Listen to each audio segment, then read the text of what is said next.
assistem. É um grande prazer estar aqui com vocês mais uma vez, mais uma quarta-feira, né? Nós, nos últimos 2 ou 3 quarta-feiras, em função de problemas de agenda, não foi possível a apresentação do programa, mas a intenção é que a gente retome agora com força total, né? De imediato, de início, já agradecer ao nosso CEO do TV Síndico Online, o Sérgio Craveiro, presidente da CONASE, que é a pessoa que nos dá esse espaço para que a gente possa estar difundindo o nosso trabalho, né? Lembrando também que o objetivo do programa já está no próprio nome, né? Engenharia Predial, apresentar aos síndicos e profissionais do mercado, né?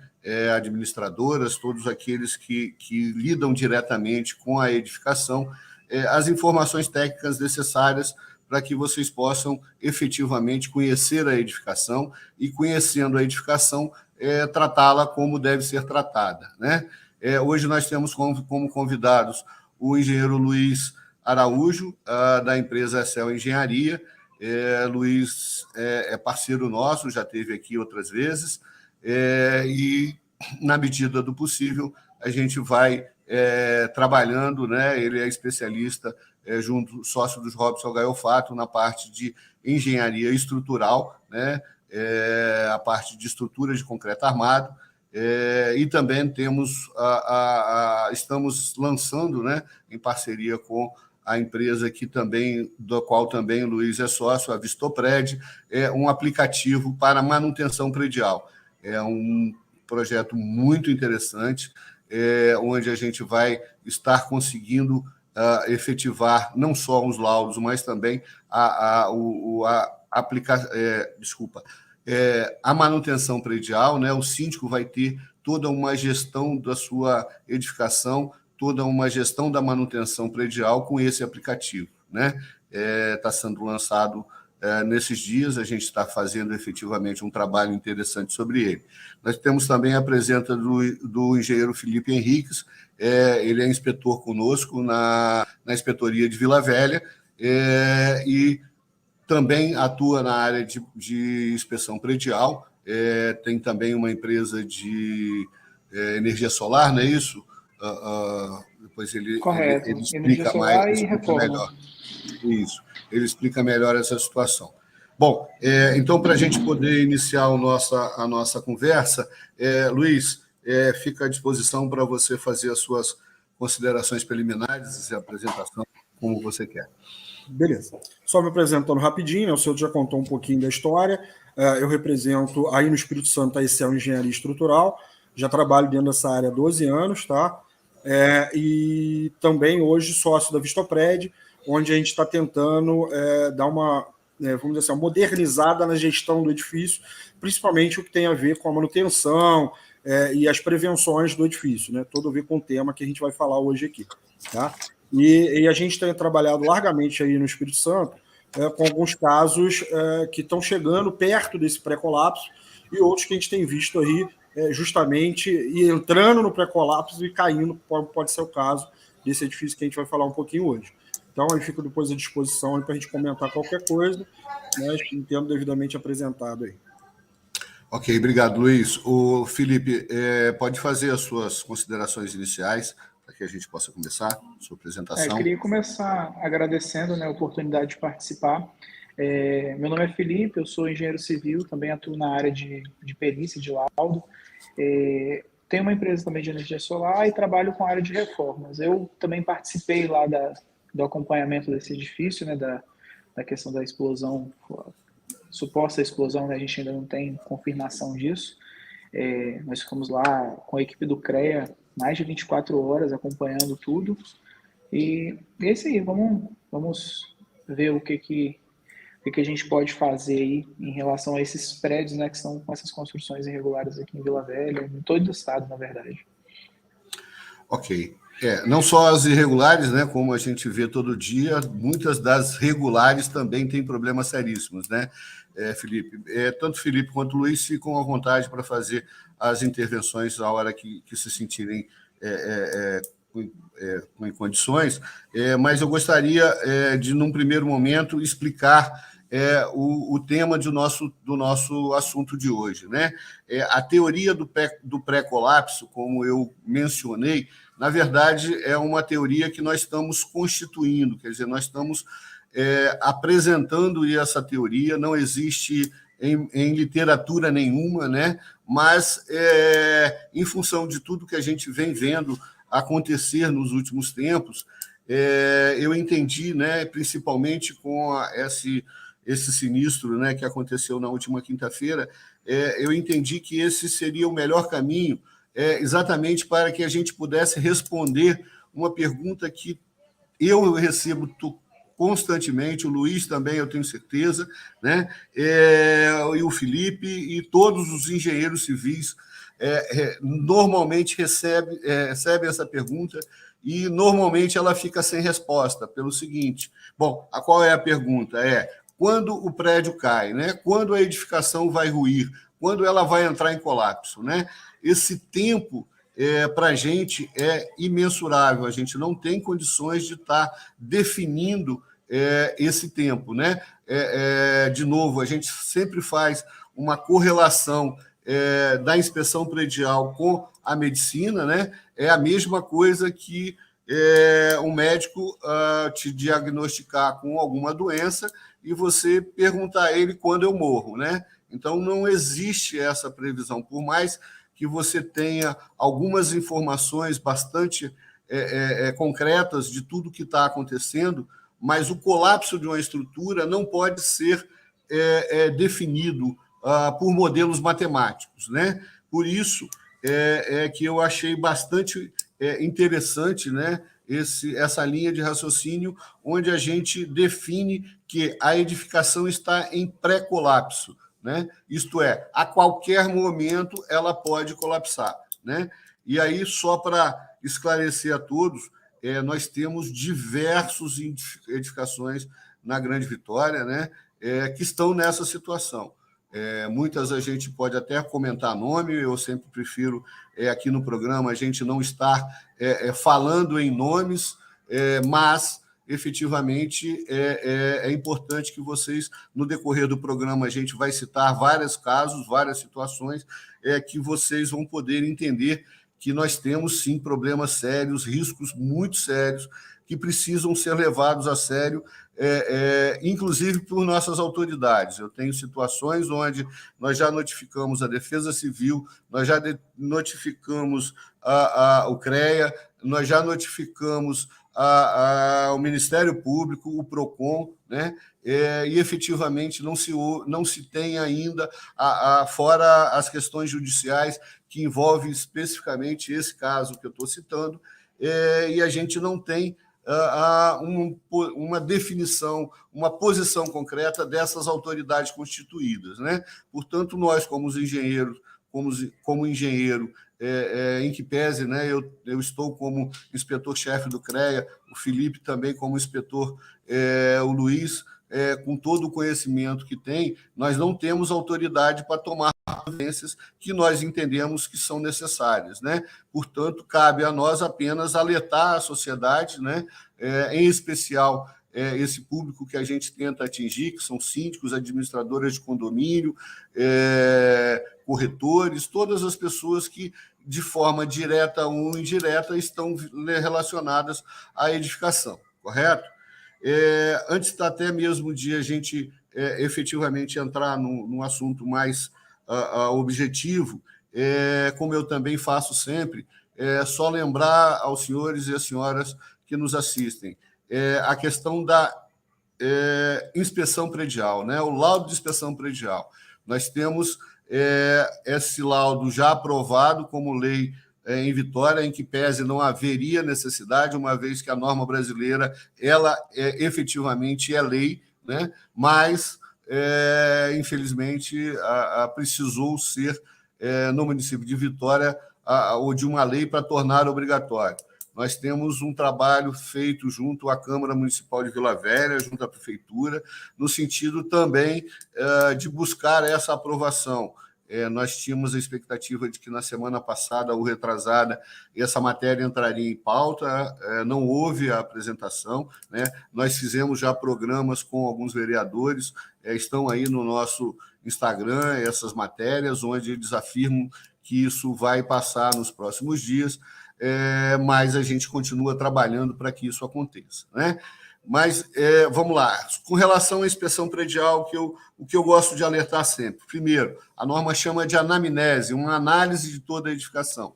Essa análise da edificação constitui uma avaliação não só da parte física, mas da parte documental. Muitas das vezes a gente encontra problemas seríssimos de documentação, não registro de memorial de corporação, né? E essa análise ela deve ser criteriosa e fundamental. Por quê? Porque a norma, a legislação brasileira determina que responsável por uma edificação é o incorporador, né? Então, por isso é que em todo laudo que a gente faz, a gente busca a certidão de inteiro teor da matrícula-mãe para verificar se o incorporador está ali, bem claro, bem definido, né? Nunca, senhores e senhoras, que pretendam ajuizar alguma ação o façam em face da construtora. A construtora não é a responsável. Responsável é a incorporadora. Esta, sim, está informada na certidão de inteiro teor da matrícula-mãe e essa deve ser demandada, né?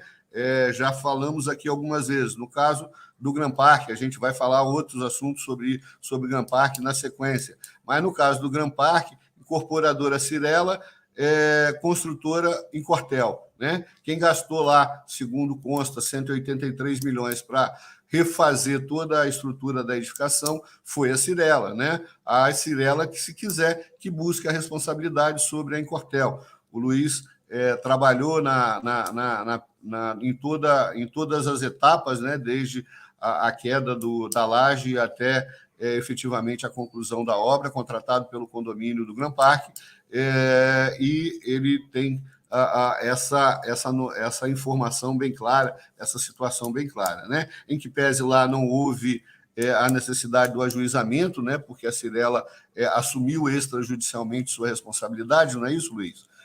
Não houve, ainda assim, lembrando sempre, é a incorporadora a responsável pela edificação, né? Uma outra situação que a gente repete sempre e precisa ser repetido inúmeras vezes, porque me parece que muitos profissionais, inclusive, que fazem laudos, que estão aí no mercado produzindo laudos, não se dão conta e não leem a norma com critério, né?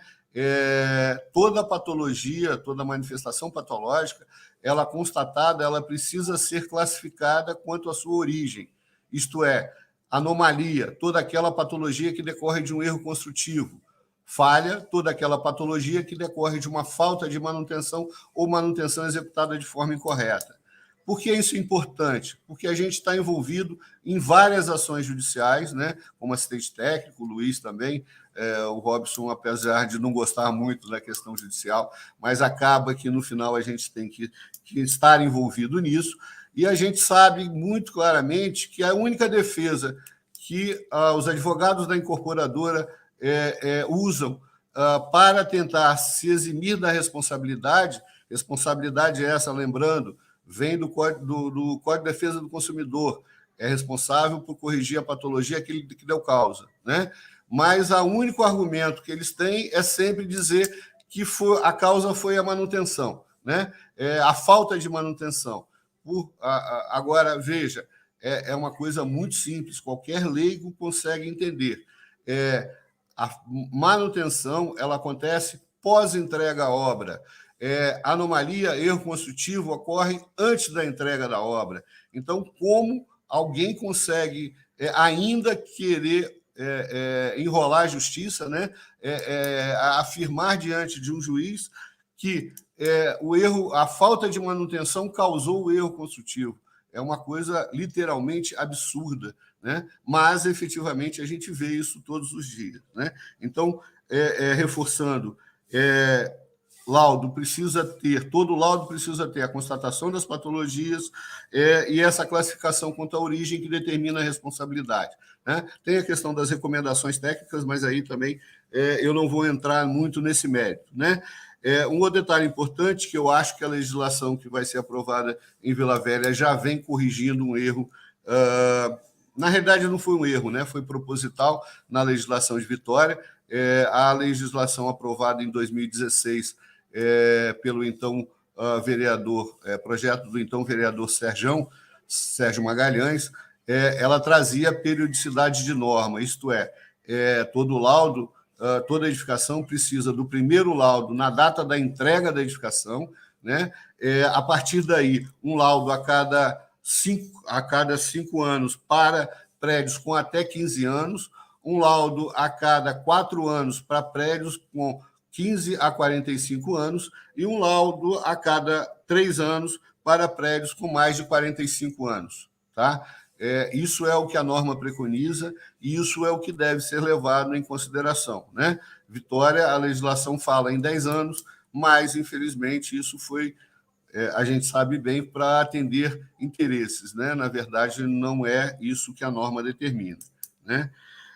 Bom, na sequência, nós temos a questão do plano de manutenção predial, né? Onde a gente vai falar mais claramente sobre a manutenção quando a gente tratar do assunto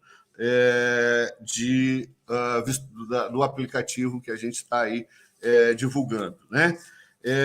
Bom, então, trazendo o Felipe já para dentro da conversa, explicar para os senhores que o Felipe, ainda em sua fase de conclusão de curso, fez uma vistoria nesse imóvel que colapsou em Vila Velha na última quinta-feira, né? Onde, infelizmente, nós tivemos 3 vítimas fatais e uma que quase também foi. Né?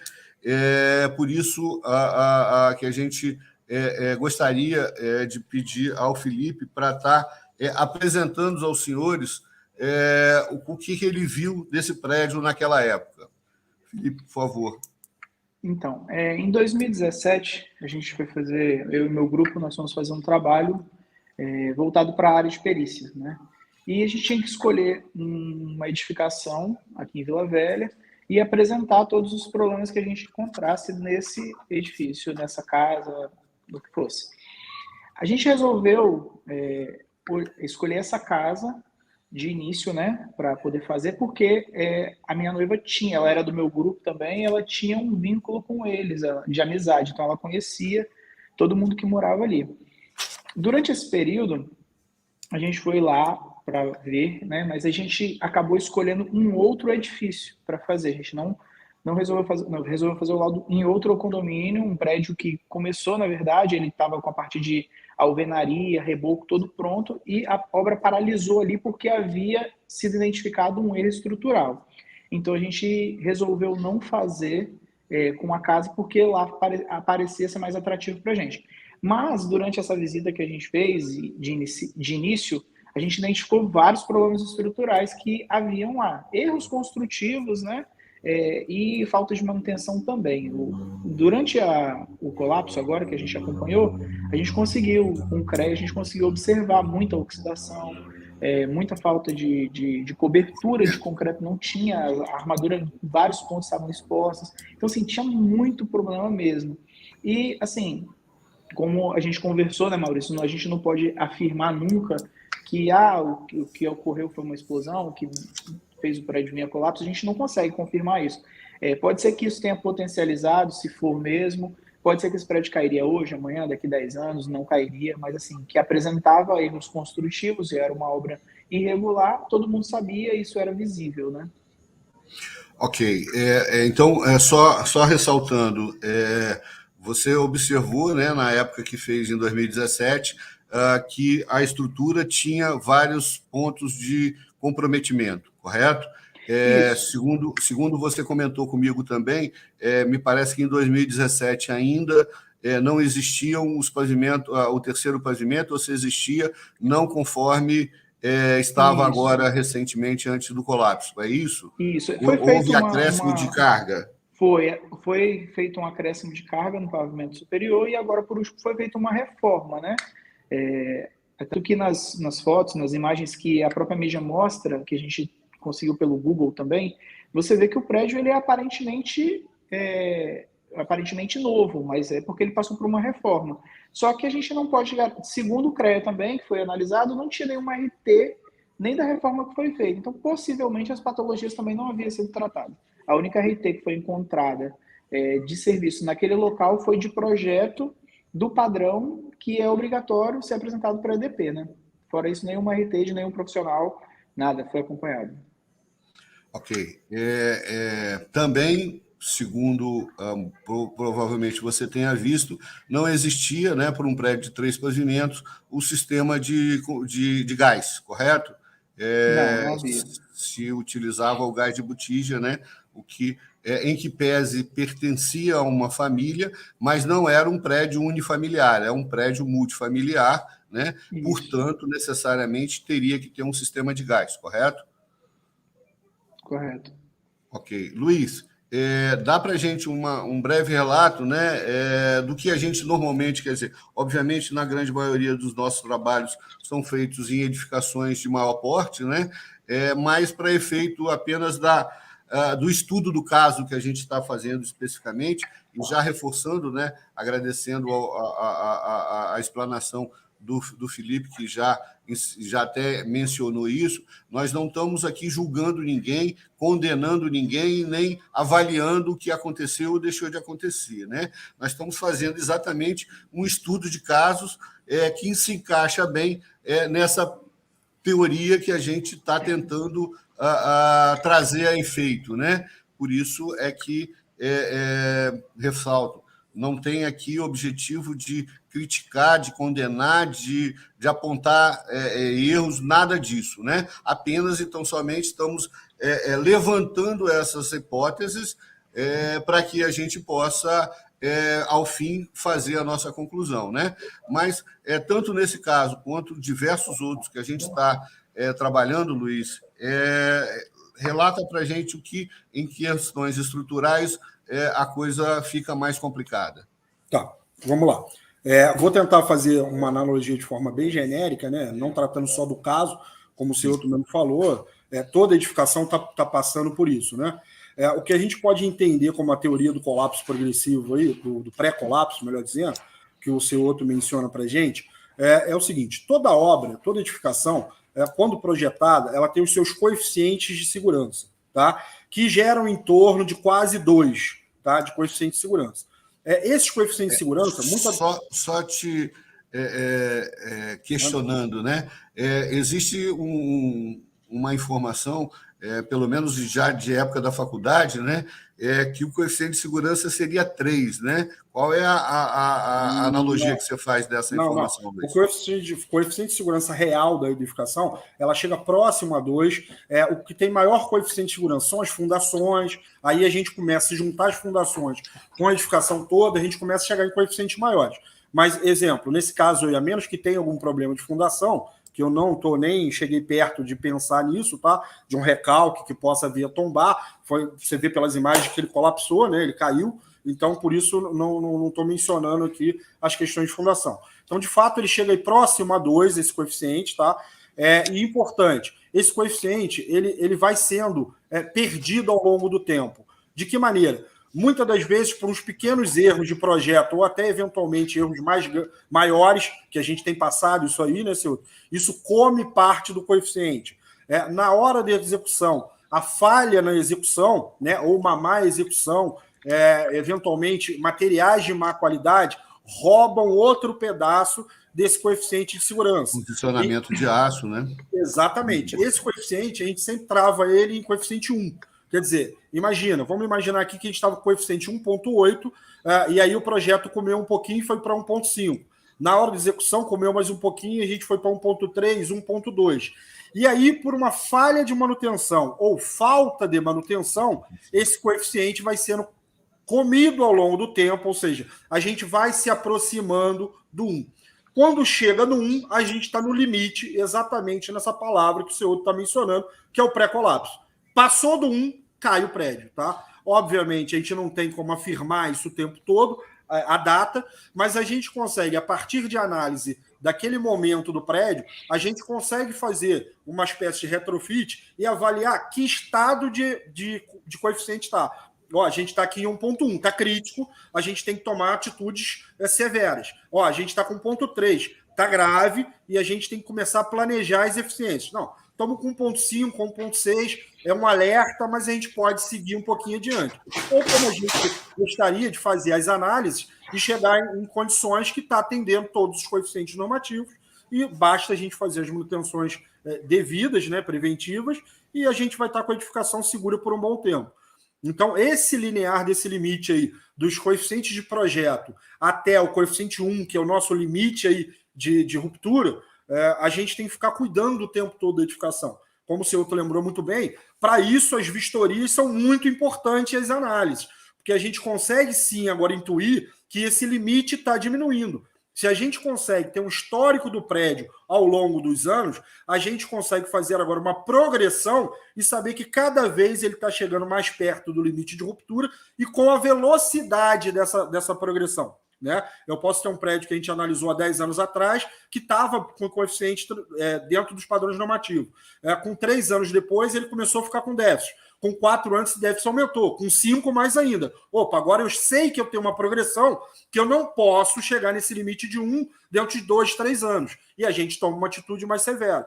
Então, isso tudo a engenharia é fácil de resolver, temos ferramentas na mão para resolver, mas, de fato, como o senhor também mencionou bem, nós não podemos ir lá e resolver isso sem sermos convidados, sem sermos acionados. Então, ou por meio de legislação, ou por meio de atitude administrativa, né, o responsável legal pelo condomínio, né, o síndico, a administradora, seja quem for, ela deve tomar como consciência que as vistorias são extremamente importantes. Sempre, junto com essa vistoria, uma linha de tempo, né? Não adianta fazer uma vistoria hoje, daqui a 1 ano fazer outra, daqui a 2 anos fazer outra, e não ter correlação entre essas vistorias. Como eu acabei de afirmar, é importante o histórico, senão eu chego lá, intuo... Não ter registro, correto, Luiz? Exatamente. Eu intuo que tem um coeficiente de segurança e acho que ele ainda vai durar por mais 2, 3 anos. Mas se eu tivesse olhado histórico, eu vejo que a cada ano essa velocidade é muito grande. E a tendência é ser maior. E a gente pode antecipar essas coisas. Ou até mesmo aumentar o prazo, dando fôlego para eventuais reformas, eventuais situações que venham surgir. Então, assim, o histórico do condomínio é uma das coisas mais importantes que tem que ser feito, junto com uma vistoria capacitada, né? Exatamente. O que o Luiz mencionou aqui, só ressaltar 2 pontos importantes. Primeiro, nenhuma estrutura rompe de forma abrupta sem aviso. Né?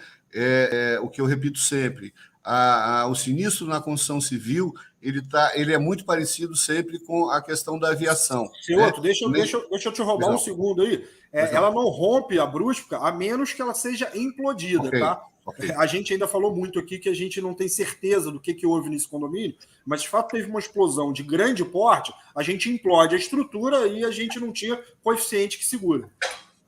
Ok, mas efetivamente ela vem dando sinais ao longo do tempo, né? Então, se você faz a inspeção predial e o objetivo é exatamente esse, registra aquelas inspeções feitas, né? O Felipe aí, como mencionou, é prova viva de que lá atrás, esse prédio, em que pese não tinha uma inspeção predial, né, um laudo feito de acordo com as normas, mas a inspeção dele já demonstrou que existiam muitos erros e existia falta de manutenção. Né? Então, é inevitável também se considerar... Pois não, Luiz. Felipe. A gente também não pode esperar acontecer para que isso venha a ser procurado, né? Porque depois que aconteceu o colapso, todos os vizinhos queriam vistoria, todos os vizinhos queriam saber se a casa deles iam cair ou não. Então, assim, a gente fez algumas visitas, o CREA ainda está fazendo algumas visitas lá, e a gente encontrou muita coisa crítica mesmo, que não tem nada a ver com o que aconteceu. O colapso em frente não causou absolutamente nada nas edificações que a gente vistoriou, mas que elas já vêm apresentando problemas estruturais de muito tempo e que eles só passaram a se preocupar agora porque aconteceu o colapso. Tem uma residência em frente, um sobrado de 2 pavimentos, que a prefeitura, a Defesa Civil interditou essa semana. Isso. Exigiu reforço, né? Exigiu um reforço e o dono, o proprietário, pediu para demolir. Ele não vai querer reforço, porque não é viável financeiramente para ele fazer o reforço. A estrutura estava bem crítica, eu conversei com ele, falei até que eu ia comentar sobre, ele falou que não teria problema, mas o problema era bem grave já antes dele entrar. Então, assim, a estrutura já estava crítica antes dele entrar. Ok. Não vou dizer onde, mas as imagens da tragédia, né, do evento, demonstram claramente que tem outra edificação ali muito próxima, né, com 4, 5 pavimentos, e que não preciso nem ir lá fazer a inspeção para verificar que ela também está totalmente irregular, né, não só quanto à documentação, quanto à construção efetivamente. Ela foi construída, né? Durante o colapso, após o colapso, né, durante as buscas, a Defesa Civil chegou a interditar ela e liberou novamente, interditou novamente, depois liberou, e eu não sei como está hoje no caso dessa edificação.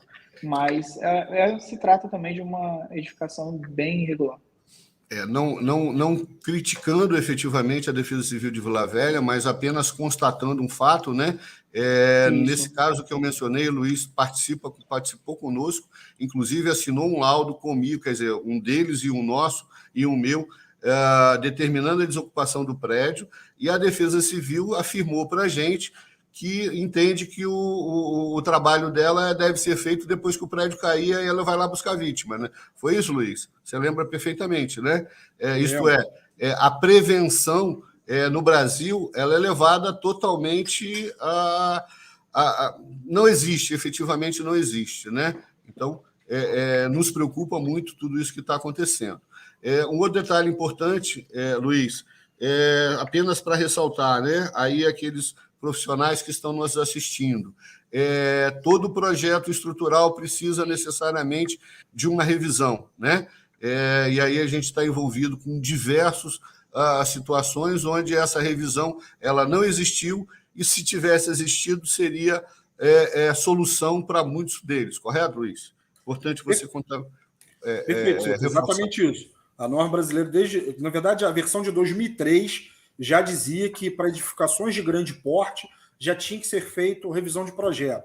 Quer dizer, edificações grandes já teriam que ser feito. A partir de 2014, a norma deixa claro que toda edificação tem que ser feita revisão de projeto estrutural. Tá? E, como eu disse aqui, boa parte vamos dizer, da perda dessa capacidade portante, ou, vamos dizer assim, o roubo do coeficiente de segurança, muitas das vezes nasce em projeto. Ou, pelo menos, nasce ali uma patologia que vai ter uma dificuldade muito grande de ser feita a manutenção, e isso vai gerar, consequentemente, a perda da segurança do edifício. Né? E aí, ou seja, uma revisão de projeto feita lá quando nasce o projeto, que é a obrigação desde 2014, para qualquer edificação, então aqui a gente não precisa discutir mais nada, está lá na norma, para quem quiser ler à vontade, 6118, isso deixa claro que a gente poderia sanar diversos problemas. Porque quando a gente faz uma revisão de projeto, a gente não está só revisando os cálculos, mas está revisando também o método executivo, eventualmente os materiais utilizados, a sequência executiva, de tal maneira que deixa a obra muito mais fluida e com muito menos probabilidade de erros. E, querendo ou não, é uma segunda visão que dá sempre um ganho a mais na obra. Tá? Lembrando que essa obrigação é de responsabilidade de quem contrata o projeto estrutural. Tá? Então, quem contratou o projeto estrutural é obrigado a contratar um outro escritório, sem ser vínculo com aquele primeiro escritório contratado, para que se faça essa revisão. Tá ok? Sem dúvida. Lembrando, mais uma vez, acabei de dizer, responsabilidade da incorporadora. É ela que deve ser a contratante de todos esses projetos. A construtora não tem responsabilidade, portanto, em caso de algum sinistro, não é ela que vai ser acionada. Né? Então, senhores incorporadores, prestem muita atenção nessa responsabilidade. Uma outra situação, aproveitando o gancho, Luiz, onde a gente tem aí também constatado diversas estruturas de concreto armado, né? Principalmente, né, e em especial pelas informações prévias que a gente tem, executadas entre 2012 e 2017, né, 5 anos, onde existiu uma contaminação do concreto. Né? O Luiz através de um trabalho que a gente iniciou lá em 2018, em uma edificação ali de Taparica, nos auxiliou na identificação das causas dessa contaminação, né? Fez um planejamento e todo um parecer técnico e um projeto para providenciar a descontaminação lá em 2019. Efetivamente, a incorporadora não quis admitir que era necessário esse projeto, vem tentando maquiar, e, mais recentemente, nos últimos dias, a gente está tendo, inclusive, a certeza de que hoje aquilo que foi projetado e que poderia ter salvo essa estrutura, que envolve 198 apartamentos, hoje já não tem mais solução, em função de que a contaminação e o comprometimento por oxidação do aço já se disseminou por toda a estrutura. Antes, ela estava mais restrita à fachada da edificação, né? Luiz, fica aí nos seus comentários, por favor. Além de tudo que eu comentei, dos coeficientes, vamos assim, de perda normal da construção civil, a gente ainda tem os ataques, né, que são previstos aí nas normas, né, mas são ataques previstos dentro de uma normalidade, né? As normas permitem que esses materiais, que são inerentes à natureza, né, nesse caso, o senhor está falando dos cloretos, que obviamente qualquer edificação de frente para o mar está sujeito a ataque a essa contaminação, então a norma também já está lá prevendo isso no coeficiente dela. Mas quando a gente coloca isso dentro do concreto, ou quando a gente não protege o suficiente o nosso concreto e deixa que esse íon cloreto avance cada vez mais e faça a degradação dos materiais, nesse caso principalmente a matriz cimentícia, quando ele penetra lá dentro e ataca o aço, né? De fato, a gente vai perdendo todos os coeficientes que a gente já explicou aqui, mais ou menos, o que acontece, e vamos se aproximando do pré-colapso, né? Essa estrutura, a gente já alertou diversas vezes sobre esse problema, e ela continua sendo negligenciada, e, em muitos casos, a própria recuperação estrutural é causa do problema. Porque também, vamos fazer analogia como o senhor gosta de fazer, a gente sempre faz quando está explicando alguma coisa. Se você está com um problema e toma um remédio errado, você pode gerar outro problema ou agravar o problema que você tem. E alguns casos que a gente tem visto aí, o pessoal usa o produto errado só porque está acostumado a usar, ou só porque é o mais barato, ou só porque é o mais conveniente, que aparentemente vai dar um lucro de mídia, um lucro de falar que está usando o produto tal, e a gente já, por diversos ensaios e literatura já postadas aí, a gente tem a consciência que eles estragam, ou pelo menos aceleram esses processos. E eles continuam trabalhando desse jeito. Então, esse fato é complicado, a gente vive isso no dia a dia. Hoje mesmo, a gente entregou um projeto aqui, e aí o pessoal foi orçar, e vem sempre uma contraproposta, né? O pessoal não consegue pegar o projeto e dar o orçamento em cima do que está o projeto. Ele tem que dar orçamento em cima do que ele está acostumado a fazer. E aí enche de ficha técnica para a gente que não faz menor sentido em cima daquilo que a gente projetou. Neste caso, por exemplo, a gente tinha condição de pegar e avaliar e falar para quem está comprando os materiais e também comprando o serviço da pessoa, avaliar que aquilo não faz sentido, que não pode ser feito daquele jeito, né? Mas a pessoa já ia comprar, já ia fechar com esse parceiro comercial dela, porque era mais barato, porque essa pessoa já trazia o material, né? Então são todos fatos que a gente acaba vendo no dia a dia, que, de novo, vai corroborando para que a gente diminua os coeficientes de segurança e chegue aí no pré-colapso. Lembrando que engenheiros que assinam responsabilidade técnica de uma edificação. Essa responsabilidade inclui também a análise da qualidade do material que você adquire. Por exemplo, quando você vai comprar o concreto, não basta apenas dizer lá para a concreteira que você quer um concreto de 35, 40, 50 MPa, né? Você tem que informar também fator água-cimento, você tem que informar diversas outras especificações que o seu projetista, obrigatoriamente, ele tem que fornecer para você, e você recebendo o concreto, tal qual o aço, né?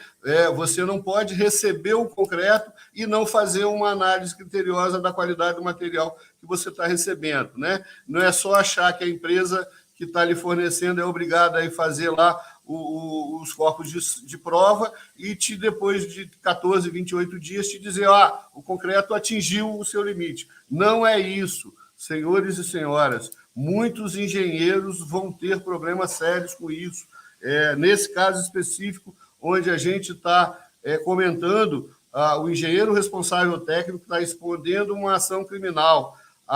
O engenheiro responsável técnico pela concreteira está respondendo uma ação criminal. O engenheiro responsável técnico pela empresa que forneceu o produto que foi misturado ao concreto e que levou para dentro um volume muito grande de cloreto, né, está respondendo uma ação criminal. Né? Então, a gente tem o costume de repetir sempre. O brasileiro não se preocupa muito quando é uma ação civil onde ele está possivelmente ser condenado a pagar isto ou aquilo. Né? Mas quando se trata de uma ação criminal onde ele corre o risco de passar pelo menos alguns dias na cadeia, ele começa a se preocupar muito com isso. Né? Então, é fundamental que todos entendam que engenheiro responsável técnico, você tem que analisar a qualidade do material que você está empregando na obra.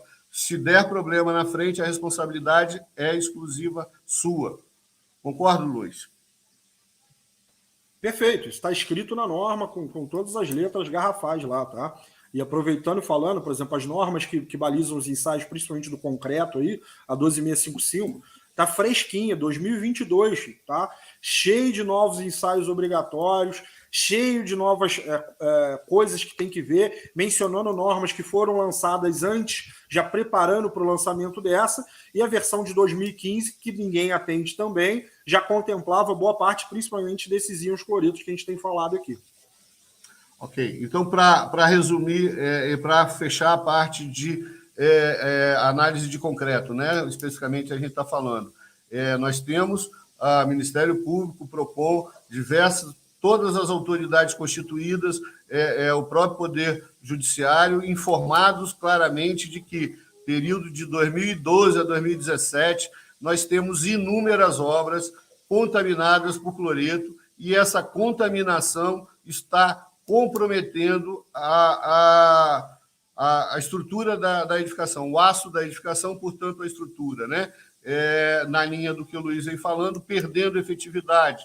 E essa perda de efetividade, mais cedo ou mais tarde, vai nos trazer, sem dúvida, resultados muito mais comprometedores ou muito mais trágicos do que aconteceu recentemente. Né?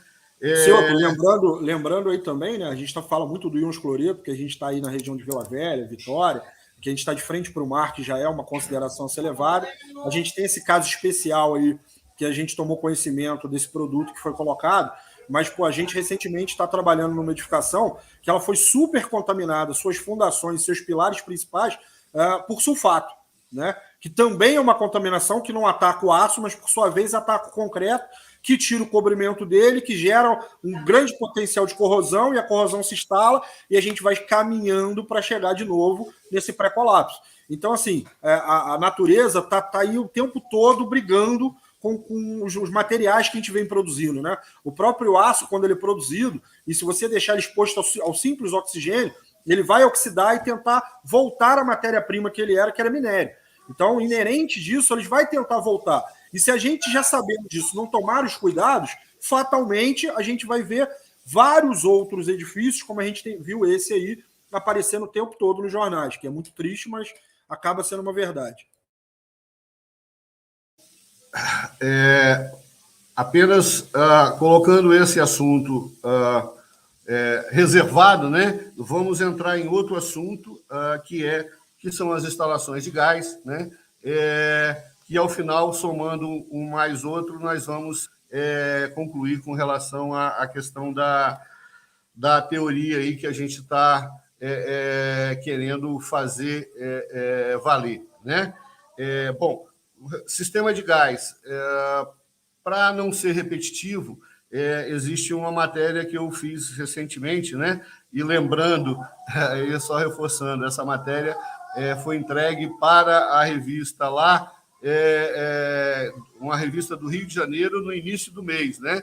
Obviamente, não tinha o menor conhecimento e esse assunto não foi buscado simplesmente porque esse prédio caiu. Nós estamos falando do sistema de gás, que é um dos pontos mais relevantes e principais que a gente verifica nas inspeções todo dia.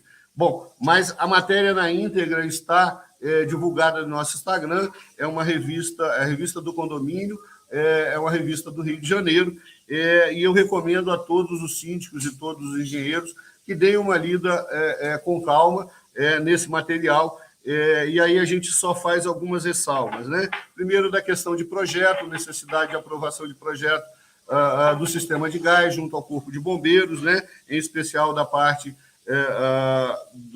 de entrada de gás, né? O autor do projeto de prevenção e combate a incêndio e pânico necessariamente precisa estar cadastrado um bombeiro, também a aquisição de material e empresas responsáveis pela execução e instalação de todo o sistema de prevenção e combate a incêndio e pânico, também necessariamente cadastrado junto ao Corpo de Bombeiros, né? E aí fazer uma observação que a gente já repetiu aqui algumas vezes, onde a gente tem mais problemas com o sistema de gás. Normalmente, pela falta de ventilação das caixas de medidores, né? Por que a caixa de medidor é tão importante? Porque, na grande maioria das vezes, esses vazamentos de gás ocorrem justamente nesse ponto, né? E, em especial, por quê? Porque dentro dessa caixa existe o medidor e existe o regulador. O regulador tem prazo de validade de 5 anos, o medidor tem prazo de validade de 10 anos, né? E aí você observa prédios com mais de 40 anos, onde isso nunca foi trocado, isso nunca foi verificado, né? Então, primeiro, atentem para prazo de validade de regulador e medidor, né? E principalmente da ventilação desse sistema. É necessário uma tubulação que gere a ventilação para esse sistema, né? Uma outra situação que é bastante comum, recentemente vocês viram na mídia aí um prédio que pegou fogo ali no centro de Vitória, né? E aí o bombeiro chegou para apagar e no hidrante não tinha água, né? Era um pavimento lá em cima, o último pavimento, que foi construído fora de projeto e o hidrante não tinha pressão suficiente, né? Mas o caso não é nem exatamente esse. É que tem um prédio ali muito próximo, onde eu fiz um laudo de inspeção predial, um prédio que tem 18 pavimentos, 18, 19, porque também foi acrescido um de forma irregular, 4 apartamentos por andar, e esse prédio não tem um sistema de gás. O gás é todo feito por botija, né? A alimentação do gás é todo feito por botija. Ora, primeiro, você tem um problema de subir com o gás 18 pavimentos, né? Bom, aí tem elevador, mas um vazamento de uma botija de gás dessa vai gerar inevitavelmente uma explosão. E essa explosão, se a estrutura ela não tiver devidamente estiver com a sua integridade, ela vai causar um dano, tá certo? Portanto, recomendo uma análise e uma lida nessa parte que a gente tem aí, nessa matéria que a gente tem, está no Instagram, é só vocês acessarem, onde a gente trata de toda essa parte do sistema de gás, que é de fundamental importância, né? Bom, com isso... Senhor, a gente... falando um pouquinho nessa questão de gás, obviamente, sim, quando a gente fala de gás, a gente está já começando a prever que pode acontecer algum incêndio, né? E aí, puxando agora para algumas coisas que a gente tem visto, diria eu que pelo menos 90% dos projetos que a gente analisou aí nos últimos 2 anos aí, do Estado aí, não atenderam a NBR 15.200, né? Que é complicado, né? Quer dizer, eles não atendem essa questão. Então, e se a gente deixa falha no sistema de incêndio, como você está falando, no sistema de incêndio, não de gás, a gente está propício a um incêndio cujo projeto não foi preparado para dar o tempo recorrente para o pessoal poder sair do edifício, né? Então, isso vai levando àquelas considerações cada vez mais críticas que a gente vem falando aqui, né? Bem lembrado, Luiz. Recentemente a gente fez um programa desse nosso aqui com uma major do Corpo de Bombeiros, ela é a responsável pelo CAT, né, projeto, e a gente discutiu esse assunto com ela, né? Infelizmente, o Corpo de Bombeiros ele não faz a análise estrutural da edificação, portanto, essas rotas de fuga, quando definidas, podem estar muito comprometidas, né? O tempo de evacuação do prédio estar comprometido em função de um projeto estrutural mal feito ou um projeto estrutural que não atende às normas, né? Um detalhe importante, né, que eu até tive o cuidado de imprimir para trazer para a gente comentar, é o seguinte: nós temos um prédio ali no Barro Vermelho, né? Não vou mencionar o prédio, mas próximo à Polícia Civil, do Barro Vermelho, onde poucos meses após nós termos feito o laudo de inspeção predial, constatado a falta de ventilação, houve uma explosão, né? Eu tenho aqui em mãos, inclusive, o laudo do Corpo de Bombeiros, que não foi conclusivo, mas que, obviamente, determina como causa, determina que a explosão foi causada por um gás, né? Pelo gás acumulado dentro do shaft que fazia a medição lá onde estavam os medidores de gás, né? Felizmente, nesse caso aqui, a quantidade de gás acumulada foi pequena, né? Isto é, a ignição aconteceu, né, muito provavelmente por um acender de uma luz do corredor. A explosão tinha pouco volume de gás, portanto, o prédio não foi comprometido, a estrutura do prédio não foi comprometida, né? E nós temos também um exemplo, esse eu efetivamente não participei, mas está no Instagram, no Google, aí, todos que quiserem verificar, um prédio na Rua Goiânia, né? O nome do prédio é Paulina Arpini, onde, segundo matéria do jornal, um profissional fazendo uma modificação nos pontos de gás, deixou vazar o gás e o gás explodiu, né?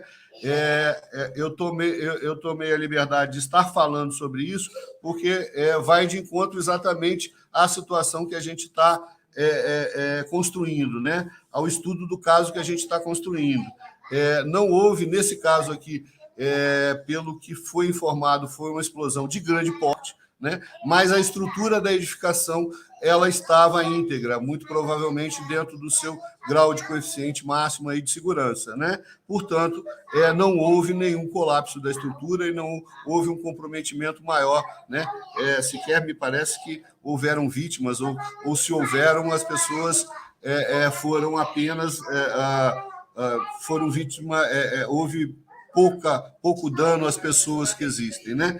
Portanto, diferentemente do nosso caso, né, é exatamente isso que a gente está chamando de teoria do pré-colapso, isto é, nós tínhamos nessa edificação, conforme já divulgado aí pelo Felipe, conforme já informado, um comprometimento da estrutura, né, e possivelmente, lembrando sempre, nós não estamos afirmando que houve uma explosão, mas o sistema de gás também era incorreto e, com isso, muito provavelmente, a explosão tenha sido o estopim da queda do prédio, né? Lembrando que conversa com o Luiz há alguns dias, né, logo que aconteceu o ocorrido, ele comentou comigo que o Gran Parque houve também um deslocamento muito grande de ar na hora da queda, né? Deslocamento, segundo ele, o Luiz vai explicar melhor, esse que, no caso do Gran Parque especificamente, não foi causado por explosão, porque ele vai detalhar aí também como é que ele chegou a essa conclusão, mas efetivamente houve um deslocamento de ar muito grande que pode também justificar aquele vídeo que rola aí na internet e todos receberam. A própria televisão divulgou esse vídeo várias vezes, onde uma câmera de rua mostra um deslocamento de ar muito forte, expulsando e jogando partes do prédio para a rua, né? Luiz, por favor, nos dá um esclarecimento sobre essa questão. Toda vez que tem um deslocamento de massa muito grande, vai haver esse deslocamento de ar que você está falando, tá?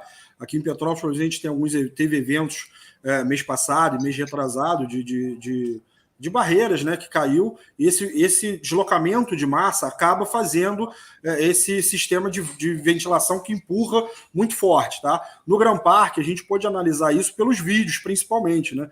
Os vídeos mostram exatamente o ponto que começa a cair a laje, e a partir desse ponto a gente sabe que não houve explosão e que a laje caiu. E as próprias câmeras mostram que esse deslocamento de ar joga coisas com distâncias muito grandes. Tá? Teve uns portões de garagem que foram parar do outro lado da rua.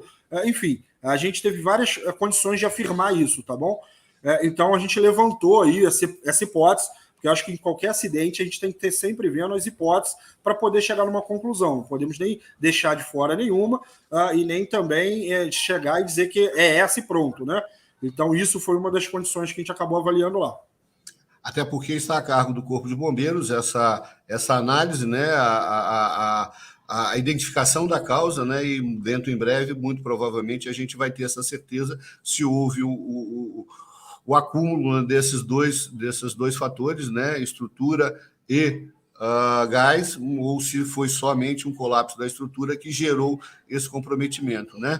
Mas, lembrando sempre, né, a gente não pode ficar contando com a sorte, não pode ficar acreditando, né, que Deus vai nos proteger sempre, né, em que pese é sempre bem-vinda a proteção dele, mas efetivamente nós temos que dar a correta manutenção nas nossas edificações, nós temos que corrigir os erros construtivos, né, quando eles existem, e necessariamente isso só vai ficar identificado e claro no momento em que o laudo de inspeção predial for elaborado, né? Com o laudo de inspeção predial a gente tem todas as condições de identificar todas essas patologias e solucioná-las a tempo, né? Um detalhe importante da legislação de Vitória, não estava na minuta de lei que eu participei da elaboração, mas foi acrescido pelo prefeito, que, para efeito dessa legislação de Vitória, não basta apenas e tão somente você ter o laudo de inspeção predial. A legislação, lá no seu, salvo engano, último parágrafo, ela determina que as patologias, o laudo de inspeção identifique todas as patologias e essas patologias sejam corrigidas, né? A gente ainda não entrou na fase de que a Prefeitura de Vitória vai começar efetivamente a fazer essa cobrança, né? Fazer a verificação de quem produziu o laudo ou quem não produziu o laudo. Não sei como é que eles vão tratar esse assunto, mas a lei está clara. Não basta apenas e tão somente tratar, você elaborar o laudo, você precisa também e necessariamente corrigir as patologias, correto? Evoluindo na questão da inspeção predial, como eu mencionei no começo, nós temos uma outra ferramenta, né, que vai nos auxiliar também na inspeção predial, vai dar uma nova formatação, uma nova qualidade ao material que a gente produz hoje, mas, mais especificamente, ela foi pensada num aplicativo para facilitar a vida do síndico, né? O app da Vistopred, né? Se a Leonita puder nos ajudar aí, informar aí o site da Vistopred, né? Caso contrário, só o Luiz vai explicar aí como é que a gente pode acessar, mas eu pediria ao Luiz para nos dar uma prévia aí, mais uma vez, nós já tratamos desse assunto uma vez aqui, mas é importantíssimo que todos os síndicos tenham esse conhecimento e busquem essa informação aí para que possa efetivamente dar a correta manutenção. Luiz, por favor. Silton, como a gente vem falando aí, né, toda essa nossa vivência com esses problemas, no meu caso, muito mais voltado para a área estrutural, mas você que abrange o prédio como um todo, vê todas as questões de infiltração, questões de vedação, questões que atendem às normas hoje em vigor de qualidade, a gente vem vendo a necessidade do mercado de ter alguma ferramenta que auxilie o síndico, o administrador da edificação, a poder fazer uma manutenção correta, dentro do prazo correto e com materiais e pessoal qualificado, né? Então, tentando juntar todo questão aí, a gente verificou a necessidade do aplicativo, que vem sendo desenvolvido desde 2017, tá? E a gente está para lançar aí a primeira versão agora, 1º de abril, do aplicativo, e vem justamente fazer isso, quer dizer, todas as inspeções do prédio vai poder estar ali dentro, toda a documentação do prédio vai estar ali. Como eu falei, tão importante quanto ter isso, a gente ter o histórico do prédio, né? Então o aplicativo ele conta com uma ferramenta, uma função, como queira chamar, que é a linha do tempo, e com isso a gente consegue saber a vistoria que foi feita ano passado, ano retrasado, e conseguir exatamente fazer aquilo que eu fiz, a gente intuiu quão grave está, ou quão grave está acelerando esse processo de deterioração, seja lá de qual sistema a gente esteja falando dentro da edificação. A gente vai conseguir começar a qualificar as edificações, isso é uma coisa muito importante. Hoje a gente tem qualificação de eletrodoméstico, de carros, é uma tendência, as edificações precisam também ser qualificadas dentro de todos os seus sistemas, né? O Felipe aí falou que ele tem a empresa dele, por exemplo, lá de placa solar. Hoje se fala muito em eficiência energética, ou seja, o edifício também está dentro dessas questões, as questões sociais também, as questões de segurança, enfim, o aplicativo ele tenta amarrar isso tudo e trazer uma ferramenta de gestão que passa uma qualidade, passa transparência, porque depois esses dados vão poder ser disponibilizados para os usuários, né? E para todos os lados ele funciona bem, né? Quer dizer, se o síndico fez todas as manutenções em dia, ele pode, a partir daquilo ali, conseguir comprovar isso eventualmente mais lá na frente. Se a construtora já nasceu o prédio dentro do aplicativo, ela consegue também monitorar se o síndico está fazendo também aquelas manutenções e também evita problema lá na frente. Porque a função do aplicativo, de fato, é manter a edificação com a melhor qualidade possível dele. Tá? Então, dentro desse âmbito, a gente entende da Vistopred que isso vai trazer uma qualidade de gestão muito grande, principalmente na questão de manutenção. Ok. Só repetindo aí, @Vistopred, né? É o Instagram, e o vistopred.com.br é o site, né? Aqueles que quiserem conhecer, inclusive, para efeito de síndicos, existe uma parte que, inclusive, é gratuita, né? Onde ele pode já começar a trabalhar com a ferramenta, ter a experiência de trabalhar com a ferramenta para ele conhecer bem todo esse trabalho, né? Então, é fundamental que façam a correta manutenção, busquem uma assessoria. Ao síndico não há a obrigatoriedade de conhecer todas as matérias, de tratar de conhecer engenharia, direito, administração, né? Tudo que envolve a gestão do condomínio. Mas cabe ao síndico buscar assessorias competentes para que ele possa efetivamente fazer um trabalho correto, né? Importante também, Luiz, a gente falar, e eu acho que é um dos pontos que mais me atraem nessa questão do app, é que dentro de muito pouco tempo você vai poder não só avaliar o seu prestador de serviço, né, mas também avaliar a qualidade da edificação. Isto é, Luiz vai explicar melhor, mas em resumo, no momento em que eu quero vender a minha unidade naquela edificação, eu teria, obviamente, liberado por critérios do síndico, acesso à avaliação da minha edificação, a tudo que está sendo feito de manutenção da edificação, de forma a poder comprovar para o meu comprador, né, que aquela edificação é segura, isto é, ela tem qualidade. Não é isso, Luiz? Explica, por favor, esse assunto.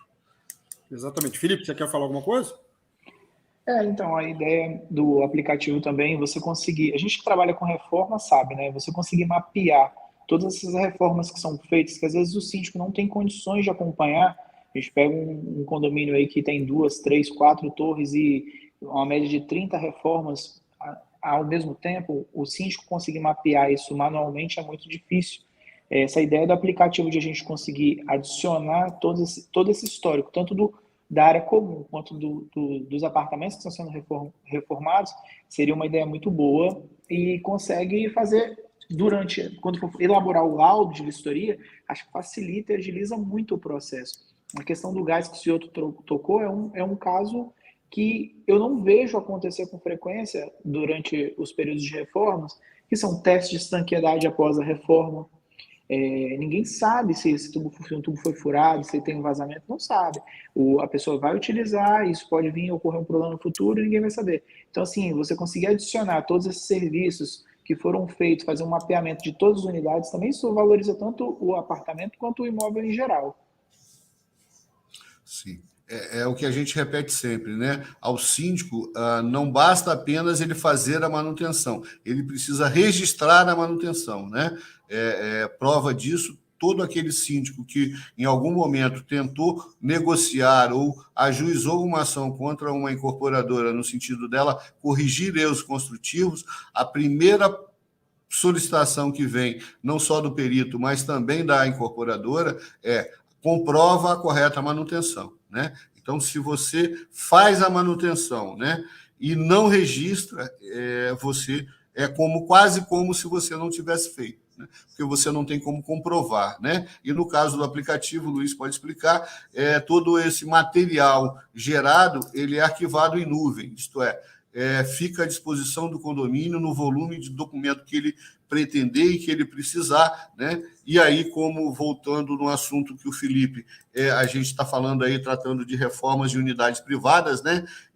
O síndico ele tem a obrigação de exigir do proprietário que vai executar uma reforma, não só a RT como a licença, né? Para que ele possa fazer aquilo lá. E, obviamente, tudo isso tem que ficar documentado. Por quê? Porque se ele não exige, ou se ele exige e não grava, ocorreu um sinistro posterior que pode ter tido causa essa reforma, ele não tem comprovação de que ela aconteceu, né? A situação dele vai ficar bastante complicada. Não é isso, Luiz? Mas acho que faltou, então, só fechar a questão da avaliação. Vamos lá. É simples, eu costumo fazer essa analogia muito fácil. Você compra um carro e você leva ele nas vistorias, e lá no manual do carro é toda registrada na vistoria pela concessionária. Então, quando você vai vender esse carro, se ele foi feito todas as vistorias, tudo em dia, a gente, como cliente, entende que é um carro que está com melhor condição. Se eu pego um carro que não tem o histórico da vistoria, que sequer tem o manual, obviamente esse valor vai cair de mercado. A gente só está trazendo isso para os edifícios, tá? Agora a gente vai ter o manual sendo cumprido e sendo validado. A gente vai ter as qualidades de implementadas, ou seja, lá na frente, quando você for vender o seu imóvel, você vai ter condições de provar para quem quer comprar que o imóvel está idôneo, que as vistorias estão em dia, que os problemas apontados nas vistorias foram tratados por profissionais capacitados e avaliados, né? E com isso a gente consegue ajustar essa gestão e aí sim começar de fato a qualificar as edificações, né? Ou seja, um prédio que ele está constantemente passando por vistoria de profissionais de várias áreas e que está sendo feita todas as revisões e fazendo todas as implementações que aqueles profissionais venham a sugerir, é um prédio que está muito mais qualificado daquele prédio que simplesmente a gente não tem histórico. Então, isso já gera uma complexidade e já gera uma divisão de qualidade só nesse fato. Então, trazendo o que a gente já tem habitual em várias outras áreas, a gente está trazendo isso para as edificações. Por consequência, aumentando o valor do imóvel, né? Gerando valorização para o imóvel, que efetivamente, né? A gente repete isso constantemente no programa. O comprometimento da vida útil vai gerar uma redução do valor do imóvel, né? Nesse prédio onde a gente constatou a contaminação, a desvalorização dele é já mais de 60% a 70% do valor do imóvel. Quer dizer, se você tem um erro construtivo grave ou se você não tem uma manutenção correta, tudo isso vai gerar um comprometimento daquele investimento que você fez, né? Portanto, a consequência é grave, né? Só aproveitando a oportunidade, o Felipe mencionou que ele tem uma empresa de equipamento solar, de geração de energia solar, né? A gente tem que ficar muito atento hoje. A gente tem recebido demandas importantes, não só na questão da geração, mas também na questão da alimentação, pontos de alimentação para carros movidos à eletricidade, né? Lembrando que não basta a pessoa achar que vai comprar um carro movido a energia e vai lá fazer uma gambiarra, botar um ponto de energia na garagem e ligar o seu carro para carregar, né? A gente tem visto isso constantemente, né? Obviamente, não é assim que funciona. A energia onde ele vai buscar na garagem é a energia provavelmente do condomínio, então ele não pode simplesmente ele se beneficiar disso, né? Há necessidade de um projeto elétrico para ser mandado para a Excelsa para avaliação, né? E também ele não pode ir lá no padrão de energia dele acrescentar uma carga que não foi projetada para ela, porque ele vai botar fogo naquele prédio, né? Então, tudo isso, senhores síndicos, precisa ser avaliado com bastante critério, né? E aí a energia solar ela vem somar. Por quê? Porque você tendo condições de gerar energia dentro do seu prédio, esse acréscimo de carga que você vai gerar, muito provavelmente pode ser suportado por esse carro, por essa situação aí que você inevitavelmente vai passar mais cedo ou mais tarde da necessidade de alimentação para esses carregamentos desses carros. Não é isso, Felipe? Com certeza, com certeza. Hoje, a maioria das fabricantes, elas fornecem, né, o projeto elétrico para a montagem do medidor ali. Você monta um medidor individual, você monta uma estação individual para cada veículo, né? E você pode também direcionar, no condomínio quiser direcionar essa produção de energia também para os moradores, né? Pode acompanhar com a medição e dividir isso aí para todo mundo. É mais óbvio, os prédios mais antigos, a gente tem uma dificuldade para fazer essas instalações, porque não é tão simples. A gente precisa saber se o condomínio realmente vai suportar toda essa carga, essa geração que vai ser aplicada ali, né? Então não é tão simples. E isso também tem que ser passado por vistoria, tem que ser analisado, tem que ter projeto para apresentar isso aí para o síndico, né, e para os moradores também. Sem dúvida. E aí, Felipe, uma informação importante para você, e já fazendo a propaganda aqui para o Sérgio, a Conase, né, o TV Síndico Online, o Sérgio Craveiro, eles têm linhas de crédito de financiamento a juros baixíssimos, né, para o condomínio que quiser fazer esse investimento, né? Então, clientes seus de condomínio, né, que queiram fazer esses investimentos, é só procurar o Sérgio Craveiro. Nós temos aí o site dele, a Leonita vai divulgar para vocês, onde ele pode fazer a avaliação desse empréstimo, desse financiamento, né? Não só para esse tipo de investimento, senhores síndicos, mas também para qualquer manutenção ou para qualquer correção de reforma, qualquer obra que você desejar para o condomínio, inclusive já com crédito pré-aprovado, que o Sérgio tem lá as condições muito boas e juros muito baixos, entendeu? Para aqueles que quiserem mais informações, no nosso Instagram a gente tem lá essas informações, né? Bom, então, resumindo, o que a gente quer difundir, né, com essa questão do pré-colapso é exatamente a necessidade de responder a pergunta quando o prédio cai, né? A partir do momento em que tudo isso que nós explicamos, né?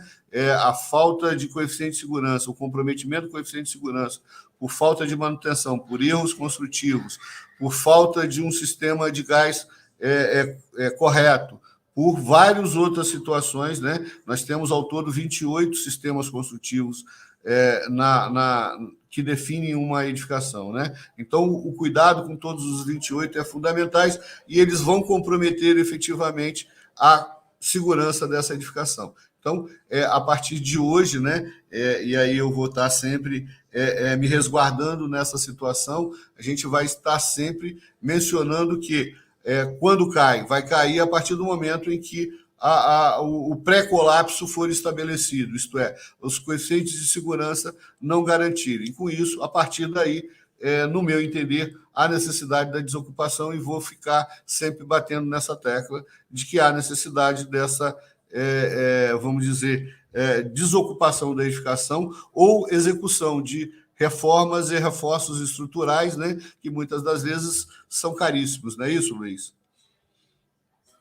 Exatamente, né, Souto? A gente tem uma escala aqui muito simples, né? Quer dizer, a gente tem a questão do reparo, que ele tem um valor significativo. Você vai para a recuperação estrutural, onde isso eleva pelo menos 5 vezes o custo do reparo, né? E depois que isso ultrapassa, a gente pode multiplicar por 10 aí quando a gente fala em reforço estrutural, né? Sem contar os transtornos de segurança, ou melhor dizendo, insegurança que passa, né? Você está falando bastante aí, né, da gente ficar de olho na questão do pré-colapso, né? Mas talvez era mais importante que todos os condomínios começassem a, de fato, querer não se preocupar com pré-colapso. Afinal de contas, o pré-colapso já tem uma preocupação mais agravante, né? Por isso, fazer as vistorias em dias para a gente ver o outro lado. Vamos verificar que o nosso prédio cada vez tem mais qualidade. Então, agora, a pergunta talvez não seja quando ele vai cair. A minha vida útil da edificação está cada vez maior. Eu estou cada vez gastando menos dinheiro com manutenção. Cada vez o meu prédio ele é mais autossuficiente, ele é mais sustentável, né? Talvez um dia a gente possa chegar aqui e falar que a gente está conseguindo isso e que a gente só quer que os outros edifícios implementem cada vez mais isso. Mas, pelo que a gente vê, a gente vai ter que fazer várias outras vezes aqui falando de pré-colapso. Tomara que sem citar nenhum vídeo que a gente tenha visto na última semana. Mas, enfim, é uma realidade triste, mas é verdade.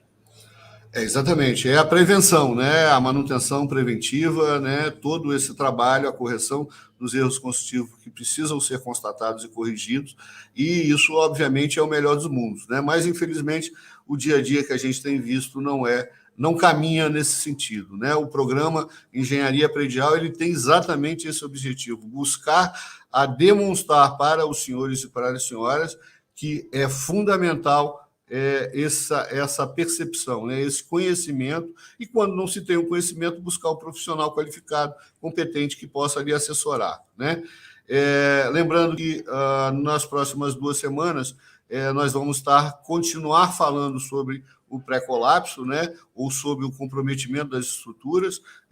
No próximo, eu tenho um compromisso do Robson Gaiofato, né? Que é o sócio do Luiz e que tem um vasto conhecimento na questão estrutural. Na sequência, nós convidamos o Sérgio Nisquier, que é um engenheiro também muito experiente lá do Rio de Janeiro, que vai nos dar uma visão mais regional, né, no setor dele lá, mas também trabalhando dentro dessa área, né?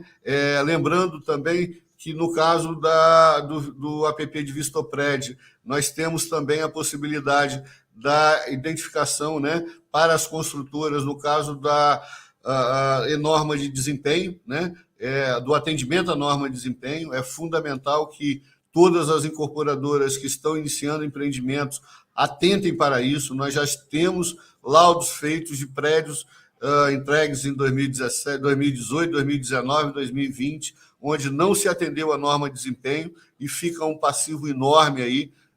Não sei qual é o raciocínio dessas incorporadoras, mas o prejuízo é muito grande, né? Obviamente, para os adquirentes, e esse passivo, uma hora ou outra, vai cair no colo da incorporadora. Não vejo nenhuma vantagem nisso, né? Então, esse APP que o Luiz está apresentando para os senhores aqui, ele também vai dar a possibilidade de você poder identificar o atendimento das normas de desempenho, né? Lembrando que norma de desempenho ela vale para toda a edificação cujo projeto foi aprovado a partir de 2013, né?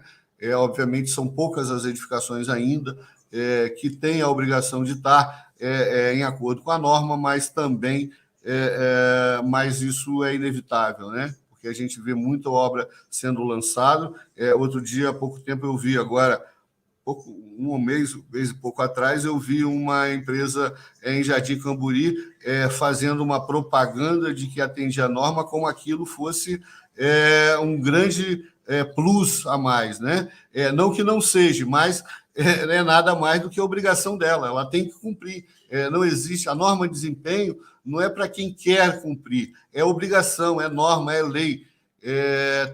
Então, todo projeto aprovado a partir de 2013, obrigatoriamente, agosto de 2013, ele precisa ter atendimento à norma de desempenho, o que confere à edificação uma qualidade muito superior à qualidade que existe hoje, né?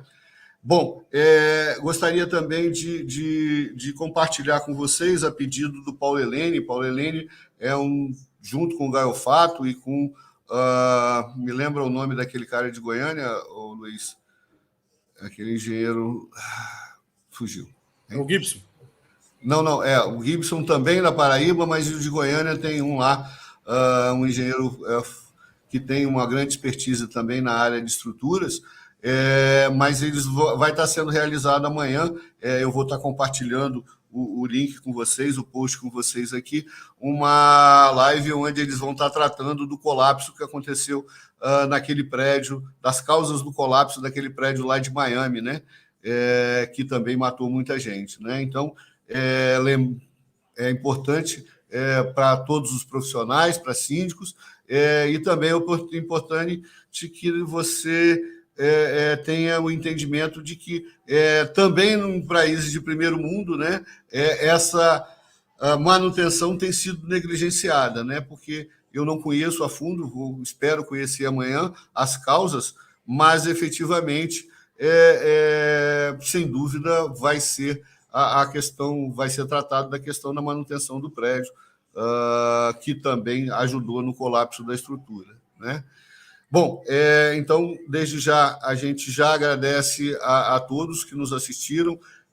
Ouvi um comentário do Sérgio aí que a gente teve pico aí de mais de 1.000 pessoas nos assistindo, né? Isso é importante, esse material, divulgação, todo esse programa, ele continua gravado aí à disposição de quem quer que seja, não só esse, como os demais, né? Ficam à disposição de vocês e, obviamente, no decorrer do tempo, eles vão recebendo muito mais visualizações, né? O que nos dá muita satisfação. Só espero, obviamente, que isso se traduza em solução, né? Em prédios bem manutenidos, em prédios com correções de anomalia, em prédios sendo entregues com laudo de inspeção predial na data da entrega, né? Tudo isso é o que vai nos dar uma engenharia de qualidade, tá certo? Então, Luiz, fica à disposição para as suas considerações finais e os seus agradecimentos. Bom, mais uma vez agradecer o espaço, né? A TV Síndico Online também. A gente está aqui sempre disposto aí a poder estar contribuindo para que, de fato, a gente consiga colocar a qualidade necessária, né, na engenharia como um todo, mas principalmente no tema que a gente está falando aqui, que é edificações. Eu espero muito que a gente venha cada vez mais falar em qualidade e em qualificar o edifício, e não em problemas, né, mas fatalmente eles ocorrerão, e sempre que possível a gente vai estar aqui podendo ajudar de alguma maneira. O seu outro já conhece um pouquinho dessa frase que eu vou falar agora, mas é uma frase que toda vez que eu falo, ela faz um sentido enorme, né? O Felipe mencionou que todo mundo em volta ali de onde caiu o edifício está tudo preocupado, né? E a gente costuma dizer uma frase que é o seguinte: quem não escuta cuidado, exatamente o que a gente está tentando fazer aqui, fatalmente vai escutar o coitado, tá? Então, insistindo na frase, quem não escuta cuidado, vai escutar coitado. Esperamos que a gente só com cuidado não vamos precisar falar coitado para ninguém. Então, deixo aí a frase no ar para a gente poder pensar um pouquinho. Felipe, para você. Eu também quero agradecer a todos aí, agradecer ao senhor pelo convite, né, ao Luiz aí por compartilhar tanto conhecimento com a gente. Essa ideia de a gente passar todas as informações para os síndicos, que são os pivôs aí, que vai poder ajudar a gente com essas manutenções, essas fiscalizações, esses laudos. Então, assim, queria agradecer a todos mesmo, e a gente que diminua cada vez mais nessas ocorrências, igual a gente teve essa semana. A gente vem tendo, né, teve em Cariacica recentemente também, então que isso venha diminuindo cada vez mais, que esse tete-a-tete nosso, essa troca de ideia, possa somar para que isso não aconteça. Bom, agradeço então a participação do Luiz, a participação do Felipe, né, em especial ao Sérgio Craveiro, né, que nos permite estarmos aqui difundindo essas informações. Lembrando que o Sérgio tem lá também não só o financiamento, né, como mencionado, mas ele tem cursos para síndico, eles têm cursos já de pós-graduação para síndicos, toda efetivo, tudo que se precisar de conhecimento na área de síndicos, a TV Síndico Online, o CONASE tem à disposição deles.